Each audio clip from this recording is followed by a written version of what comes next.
আওয়ামী লীগ এখন হয়ে গেছে আপনার স্বর্ণের টুকরা। আগামী জাতীয় নির্বাচনের রেজাল্টকে ক্ষমতায় কে যাবে এই প্রশ্নটার সমাধান আওয়ামী লীগের যে ভোট ব্যাংক আছে সেটা। গণমাধ্যমে অথবা সোশ্যাল মিডিয়ায় আওয়ামী লীগকে নিয়ে দিনরাত সমালোচনা করলেও আওয়ামী লীগের ভোটেই আসলে এখানে ফ্যাক্ট তৈরি হবে। আর এটা বিএনপি যেমন বলছে, জামাত ইসলামও বলছে, এনসিপিও বলছে। প্রত্যেক দলকে নিয়েই বা সোশ্যাল মিডিয়াতে আসা বিভিন্ন বক্তব্য স্পষ্ট প্রমাণিত যে সবাই আওয়ামী লীগের ভোটগুলো চায়। তবে আওয়ামী লীগকে দলেও ভিড়াতে চায়, কিন্তু সবকিছুতে প্রত্যেকটা দলের একটা এথিক্স ঠিক আছে। আওয়ামী লীগ করছে কিন্তু কোন রকম অন্যায় করে নাই, কোনো অপরাধী না, কোনো মামলার আসামি না, ভুয়া মামলা দেওয়া হয় নাই, সন্ত্রাসী না, বা এলাকাতে তেমন কোনো মানুষের উপর জোর জবয় অন্যায় এগুলা করছে এরকম না। কিন্তু ভালো মানুষ আওয়ামী লীগ করছে, এই মানুষটা আমাদের দলে আসতেই পারে, এই সিটটা সবাই ডাকছে, জামাতও ডাকছে, বলছে না যে আসেন আসেন আমরা সব দায়িত্ব নিব, বিএনপিরও জামাত ডাকছে। তো এই প্রথমবারের মতন প্রকাশ্যে আওয়ামী লীগের নেতাকর্মীদের পক্ষে খুব শক্ত একটা বয়ান দিয়েছেন আমার খুবই পছন্দের একজন মানুষ, বিএনপি চেয়ারপারসনের উপদেষ্টা এবং চাঁপাইনবাবগঞ্জ ৩ আসন থেকে বিএনপির মনোনীত প্রার্থী সাবেক এমপি হারুনুর রশিদ সাহেব, যিনি আওয়ামী লীগের সময় এমপি ছিলেন এমনকি সংসদে মোটামুটি অনেক কথা বলতেন, কোরআন সুন্নাহকেও কিছুটা রেফারেন্স করে তিনি বেশিরভাগ সময় কথা বলেন, রাজনীতির মাঠে ব্যাপক জনপ্রিয়। তো তিনি একটা হুঁশিয়ারি দিয়েছেন, কোনটা? মামলা ছাড়া আওয়ামী লীগের নেতাকর্মীদের গ্রেফতার করা হলে থানা ঘেরাও করব। কেন আসলে এই প্রেক্ষাপটটা আসলো? উপরে আমরা যা দেখছি, ভেতরে নির্বাচনের আগে আওয়ামী লীগের নেতাকর্মীদের একটা ব্যাপক ধরপাকড় চলছে। তো যারা অন্যায়কারী তাদের ধরবে, কিন্তু ধরনের সন্দেহমূলক ওই মামলার 53 নম্বর আসামি, 152 নম্বর আসামি একটা মামলার মধ্যে নিয়ে ঝুলাই দেওয়া, বিস্ফোরক মামলায় দেখাই দেওয়া, জুলাই আগস্টে হত্যা মামলায় ঢুকাই দেওয়া, এই ঘটনাগুলা মামলা বাণিজ্যকারী যারা তারা কিন্তু অহরহ করছেন। আর এতে হচ্ছে কি, অনেক ভালো মানুষ তারা বাটে পড়ে যাচ্ছেন, তাদেরকে হেনস্থা করা হচ্ছে, তাদের কাছ থেকে টাকা পয়সা নেওয়া হচ্ছে, অর্থাৎ মামলা বাণিজ্যের একটা খেলা চলছে।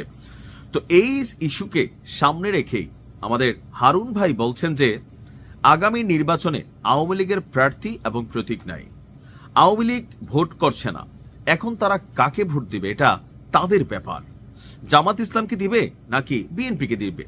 কিন্তু কেউ যদি এমপি হারুনকে ভোট দিতে চায় আর যদি জামাত বলে যে আওয়ামী লীগ করে তাকে ধরেন, এরকম দুই একটা ঘটনা ঘটেছে। অর্থাৎ ধরেন আওয়ামী লীগের কোন নেতা হারুন ভাইকে সাপোর্ট করতেছে, তো প্রশাসনের কাছে জামাতের কোন নেতা গিয়ে বলছে ভাই এই লোক তো আওয়ামী লীগ করে, নির্বাচনে প্রচার প্রচারণা করতেছে, তারে ধরেন। সম্ভবত এরকম কিছু হয়েছে, এটা হারুন ভাই বলছে যে ওনার কানে আসছে। তো তার বক্তব্য আমি খুব তীব্রভাবে বলছি, যার বিরুদ্ধে সুনির্দিষ্ট মামলা নেই, এর বাইরে যেন কাউকে হয়রানি না করা হয়। এর বাইরে যদি কাউকে হয়রানি করা হয় তাহলে জনসাধারণকে নিয়ে থানা ঘেরাও করব। এই মুহূর্তে আওয়ামী লীগের নেতারা আমার মনে হয় যে এই বক্তব্যটা শুনে খুবই খুশি হয়েছেন, কারণ সারা বাংলাদেশে যে ধরপাকড় চলছে আওয়ামী লীগের কমিটিতে ছিল কিন্তু অপরাধী না। এই যে সিলেটের যে বানিয়াচং হবিগঞ্জের ঘটনার প্রেক্ষাপটটা তো জানেন, এই ছেলেটা জুলাই অভ্যুত্থানের একজন সমন্বয়ক, সাবেক ছাত্রলীগ নেতা, 2023-এ একটা কমিটিতে তার নাম ছিল। তো যখন পুলিশ গ্রেপ্তার করছে সেই কমিটিতে যাদের নাম আছে সবাই ধরতেছে। মাহাদি খেপছিল, সে তখন ছিল আওয়ামী লীগ, কিন্তু জুলাই অভ্যুত্থানে তো সে সমন্বয়ক, সে অভ্যুত্থানের পক্ষে কাজ করছে। এখন কমিটিতে নাম আছে দেখে আপনি তারা ধরবেন? এরকম একটা ফ্যাক্ট কিন্তু তৈরি হয়েছে। তো এই যে গ্রেপ্তারগুলা হচ্ছে এগুলার কারণেই আমার মনে হয় যে হারুন ভাই যে এলাকায় নির্বাচন করছেন, তো নির্বাচনী প্রচার প্রচারণা আওয়ামী লীগের অনেক নেতাকর্মী তারা কানেক্ট হয়েছেন।